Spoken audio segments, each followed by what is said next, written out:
Shalom bagi kita semua. Firman Tuhan yang akan saya sampaikan untuk khotbah Minggu tanggal 26 Juni 2022. Sebelum saya membacakan teksnya, terlebih dahulu kita bersatu di dalam doa. Damai sejahtera Allah yang melampaui segala akal, itulah kiranya yang menerangi hati dan pikiranmu untuk mendengarkan firman Tuhan dalam Kristus Yesus Juru Selamat dunia. Amin. Firman Tuhan yang hendak kita dengarkan adalah diambil dari kitab Rut pasal 1 ayat yang ke-7 sampai ayat yang ke-17. Di dalam nama Tuhan Yesus Kristus, demikianlah pembacaan firman Tuhan. Maka berangkatlah ia dari tempat tinggalnya itu, bersama-sama dengan kedua menantunya. Ketika mereka sedang di jalan untuk pulang ke tanah Yehuda, berkatalah Naomi kepada kedua menantunya itu, "Pergilah, pulanglah masing-masing ke rumah ibunya. Tuhan kiranya menunjukkan kasih-Nya kepadamu, seperti yang kamu tunjukkan kepada orang-orang yang telah mati itu dan kepadaku. Kiranya atas karunia Tuhan kamu mendapat tempat perlindungan, masing-masing di rumah suaminya." Lalu diciumnyalah mereka.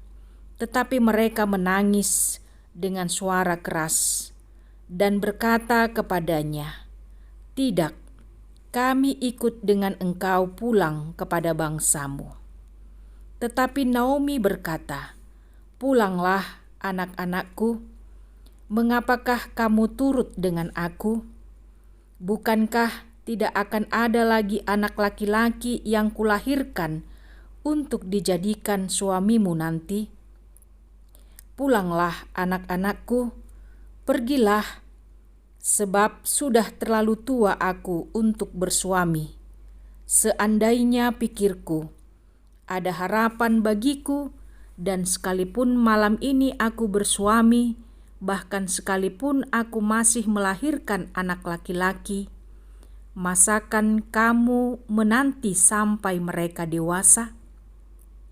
Masakan karena itu kamu harus menahan diri dan tidak bersuami? Janganlah kiranya demikian, anak-anakku. Bukankah jauh lebih pahit yang aku alami daripada kamu? Sebab tangan Tuhan teracung terhadap aku." Menangis pula mereka dengan suara keras. Lalu Orpa mencium mertuanya itu minta diri. Tetapi Rut tetap berpaut padanya. Berkatalah Naomi, "Telah pulang iparmu kepada bangsanya dan kepada para allahnya. Pulanglah mengikuti iparmu itu." Tetapi kata Rut, "Janganlah desak aku meninggalkan engkau dan pulang dengan tidak mengikuti engkau. Sebab kemana engkau pergi, ke situ jugalah aku pergi, dan di mana engkau bermalam, di situ jugalah aku bermalam. Bangsamulah bangsaku, dan Allahmulah Allahku. Di mana engkau mati, aku pun mati di sana, dan di sanalah aku dikuburkan. Beginilah kiranya Tuhan menghukum aku, bahkan lebih lagi daripada itu, jikalau sesuatu apapun memisahkan aku dari engkau, selain daripada maut." Demikianlah pembacaan firman Tuhan. Saudara-saudari yang terkasih, adapun yang menjadi topik dari khotbah ini adalah pengikut Tuhan yang setia. Rut adalah perempuan yang terkenal dalam Alkitab yang disebut perempuan yang saleh. Tetapi sebutan ini tidak didapatkannya dari masa mudanya. Rut juga dikenal sebagai perempuan yang memiliki karakter yang menonjol yaitu kesetiaannya, baik itu kesetiaannya kepada mertuanya dan juga kesetiaannya kepada Allah. Rut dilahirkan dan dibesarkan di Moab, dan orang-orang Moab menyembah berhala yang bernama Kamos.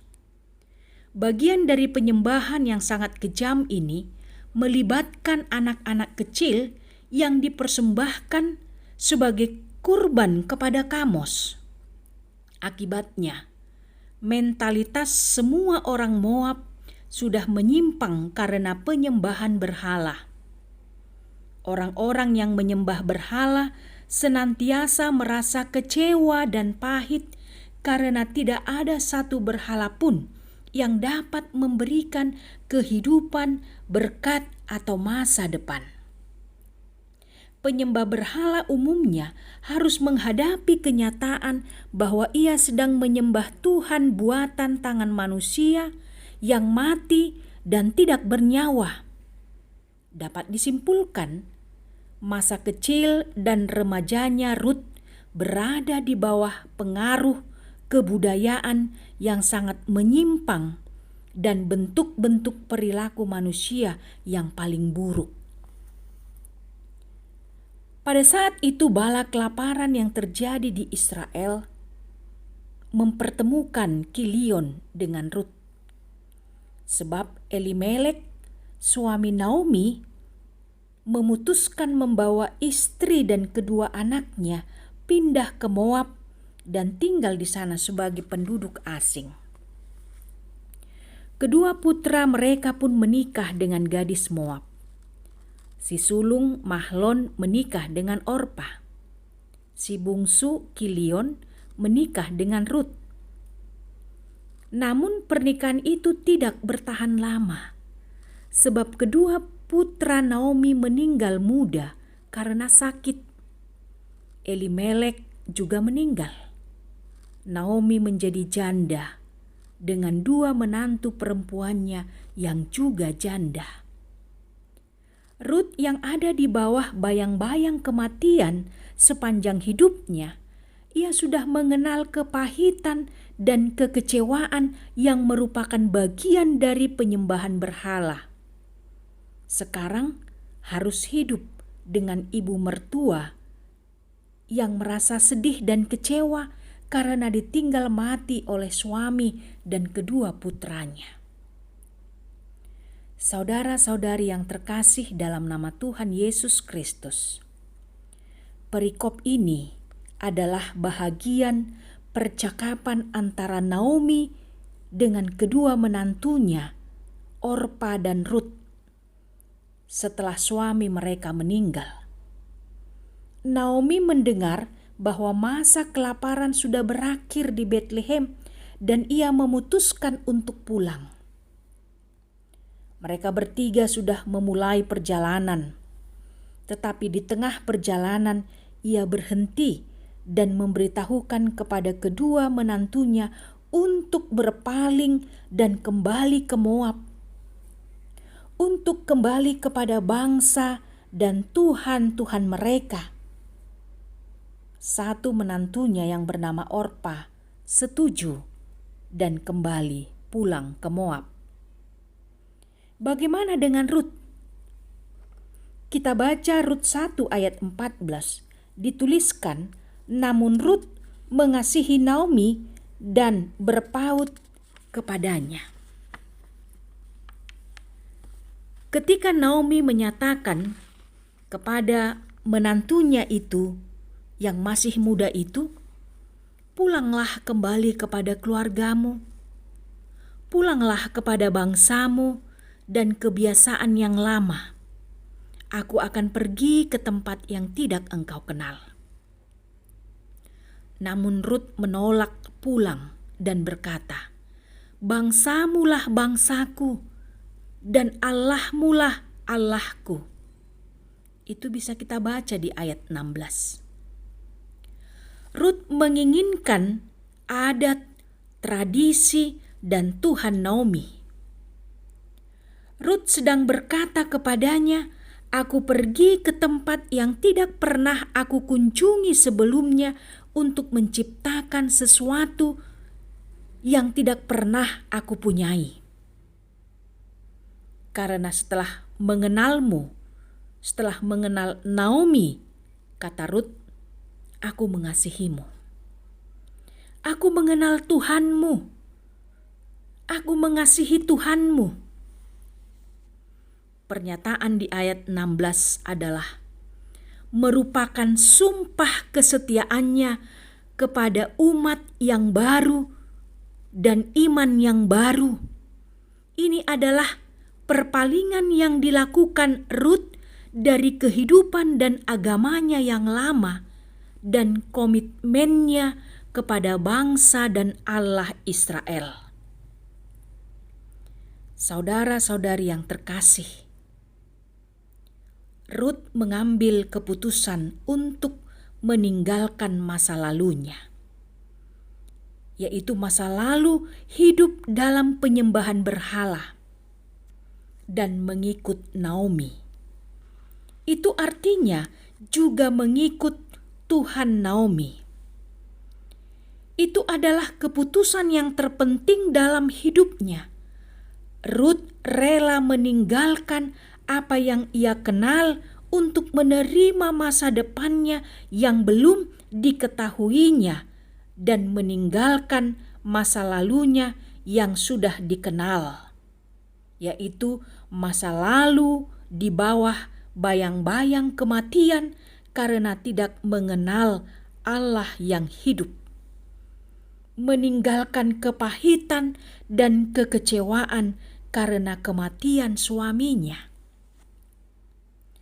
Rut meninggalkan masa lalu dan berpaut pada apa yang Tuhan sediakan baginya. Dengan demikian, keterpautan Rut pada Naomi bukan hanya keikutsertaan Rut ke Betlehem dan masuk menjadi bangsa Israel, tetapi juga kesamaan iman bahwa Allah yang disembah Naomi adalah Allah yang disembah Rut. Firman Tuhan ini sangat memotivasi kita untuk meraih masa depan kita, untuk melangkah ke depan dan mau meninggalkan masa lalu, meninggalkan kegagalan-kegagalan, meninggalkan dosa-dosa, dan berpaut pada pengampunan yang Tuhan berikan kepada Tuhan. Oleh karena itu, melalui perikop ini, ada dua hal yang mau disampaikan kepada kita. Yang pertama, jika Rut mau meninggalkan Tuhan buatan tangan manusia, mati dan tidak bernyawa, dan memilih Tuhan Naomi yang hidup, yang memberikan kehidupan dan menghantarkannya ke masa depan, maka kita juga harus mau meninggalkan dosa-dosa kita dan berpaut pada pengampunan yang Tuhan berikan kepada kita. Tuhan memerintahkan kita untuk meninggalkan masa lalu dan berlari menuju masa depan yang Tuhan sediakan bagi kita. Yang kedua, Rut tetap setia sekalipun tidak ada kebaikan yang bisa ia harapkan dari Naomi yang sudah tua. Dasar kesetiaannya adalah kasih. Kasih yang membuatnya percaya bahwa keputusannya mengikut Naomi dan juga Tuhan Naomi tidak salah. Kesetiaan dan ketaatan Rut tidak sia-sia. Tuhan memperhatikannya dengan cara Tuhan yang ajaib. Tuhan memberkati Rut, di mana akhirnya Rut diperistri Boas, seorang yang kaya raya, dan mereka dianugerahi anak laki-laki yang diberi nama Obed. Bagaimana dengan hidup kita? Ketika kita hidup dalam kepahitan dan penderitaan, ketika kita merasa seolah-olah Tuhan itu jauh dari hidup kita, Apakah kita tetap menunjukkan kesetiaan kepada Tuhan yang telah menyelamatkan kita dari dosa dan kematian? Mengikut Yesus keputusanku. Mengikut Yesus keputusanku. Mengikut Yesus keputusanku. Kutak ingkar. Kutak ingkar. Lagu yang menyatakan kepada kita untuk tetap setia mengikuti Yesus sepanjang hidup kita. Keputusan yang tidak pernah kita sesali karena bersamanya kita menerima masa depan yang cemerlang dan menerima kehidupan kekal di sorga. Amin. Kita kembali berdoa. Ya Allah Bapa yang kami kenal di dalam Yesus Kristus, terpujilah Engkau atas segala pemeliharaan-Mu di dalam hidup kami. Engkau tidak pernah meninggalkan kami, Tuhan. Bahkan Engkau telah mempersiapkan masa depan yang cemerlang. Firman-Mu yang kami dengar, biarlah dapat menjadikan kami sebagai orang-orang yang setia kepadamu. Walau apapun yang terjadi, baik suka dan duka, kami tidak akan pernah menyesali untuk mengikut Yesus. Kami berdoa juga buat seluruh warga jemaat-Mu dimanapun mereka berada. Bagi yang sedang sakit, yang terbaring lemah di rumah maupun di rumah sakit, Engkaulah ya Tuhan yang menyembuhkan, yang memberikan kekuatan dan kesembuhan. Dan bagi warga jemaat-Mu yang sedang berduka cita, yang sedang bergumul dalam penderitaan, Engkaulah Tuhan yang menolong mereka, memberikan penghiburan agar mereka dapat melanjutkan kehidupannya bersama dengan Tuhan. Terpujilah Engkau ya Tuhan Yesus. Kami berdoa kepadamu. Amin.